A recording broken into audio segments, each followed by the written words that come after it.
राणा साहब, आपके इलाके में पोलियो के बहुत सारे केसेस आ रहे हैं और पोलियो मुहिम नहीं हो पा रही, पोलियो टीमों को वालिदैन रिफ्यूज़ कर रहे हैं, तो क्या पैगाम देंगे अपने इलाके के लोगों को?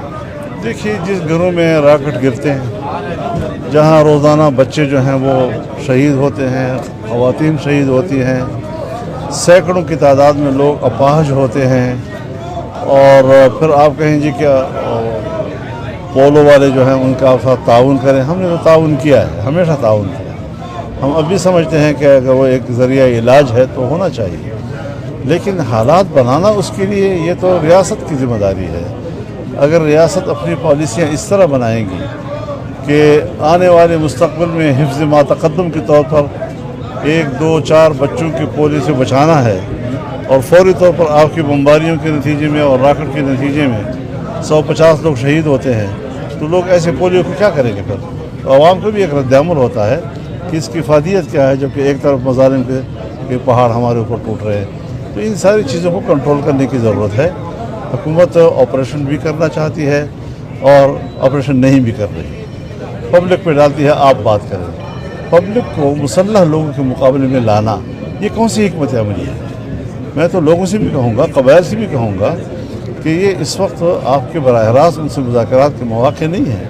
रियासत खुद उनके साथ बात करे, और अगर मामलात बातचीत से हल होते हैं, हमें कोई इतराज़ नहीं। हम सियासी लोग हैं, मुज़ाकरात के ज़रिए मसले के हल के कायल होते हैं, तो अगर रियासत उस रास्ते पे चलती है हमें कोई इतराज़ नहीं है।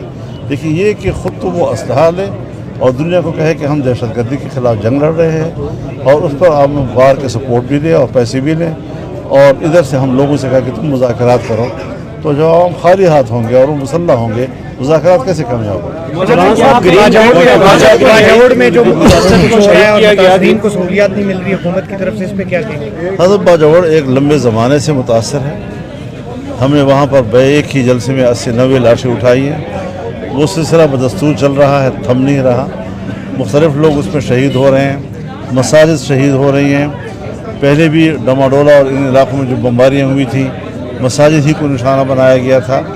हंगू और टल के इलाकों में जो मसाजिद पर बमबारियाँ हुई थी, और आपके इस फाटा के इलाके में 100-200 तक मसाजिद वो हैं कि जो हमारी ही बम्बारमेंट और हमारी ही राकेटों से मुनहदम हुई हैं, और पता नहीं उनको अब दोबारा तामीर भी किया है या नहीं किया।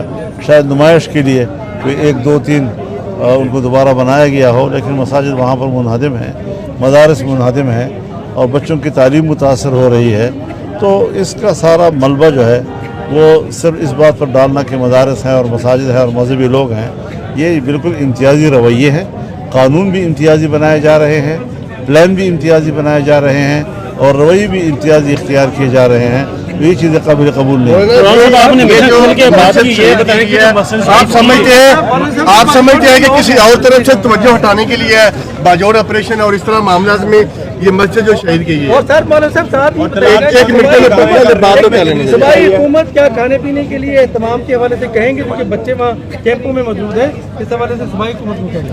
सूबाई हुकूमत एक दिन कहती है हम ऑपरेशन के खिलाफ हैं, दूसरे दिन उस पर दस्तखत कर देती है कि इजाज़त है ऑपरेशन करो, तो उनका तो फलसफा हमें समझ में नहीं आता।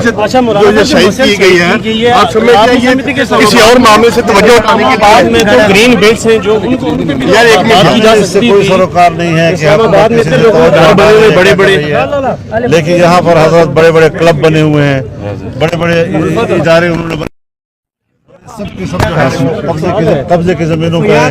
तो सिर्फ एक मस्जिद ही उनको नजर आ गई कि उसकी लिस्ट जारी कर दी कि उसको हमने